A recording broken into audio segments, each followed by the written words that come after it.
Hello, my name is Valerie Limas Barrios, and first I would like to share a very important quote that I found very interesting through this learning process, which is by Bill Bethel, and he said, "A successful team is a group of many hands and one mind."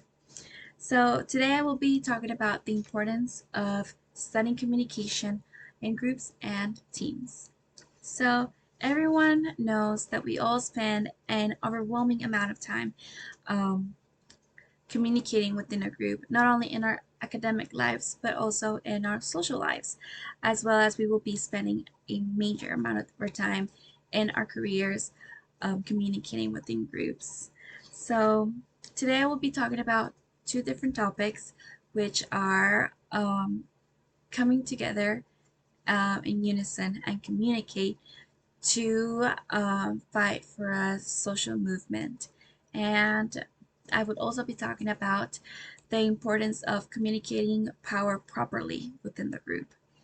So, when it comes to communicating for a social movement, there's a book called The Rhetoric of Agitation and Control, which explains seven different topics of communication, and three of those topics are about the main points of group communication. Those three main points are promulgation, solidification, and polarization. The strategy of promulgation means that without a sufficient group, the actions of individuals are more likely to be dismissed. So no one will hear it unless you are united. Solidification is the communication of groups that occurs through the collective actions of chanting slogans, or singing a song to unite group members.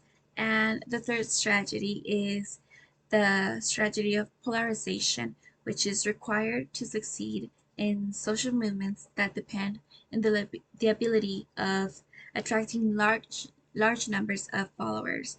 And this strategy was designed to persuade neutral individuals to join a group. So, communication within groups also allows us to learn each other's cultural identities, and it helps us create bonds. Emphasizing cultures helps us emphasize individuals and the importance of a group. So, the power within groups is the complexity of group interaction that allows us to understand group communication without looking at notions of power. So, having power within the group influences our interpretation of others' messages and determines uh, when we feel like our voices need to be heard and we should share out our opinions.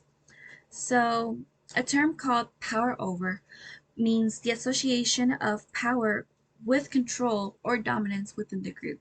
So, in a group, it would mean that someone dominates the conversation or makes all the decisions within the group and controls resources of the group, like money or equipment. And another term is power from within, which refers to a more personal sense of strength. And within groups, this type of power comes through cooperation. And then power with means that all members communicate respect and equality within the group, and the leader should not abuse the power with to turn into uh, the power over. So, communication within groups is a great factor of success.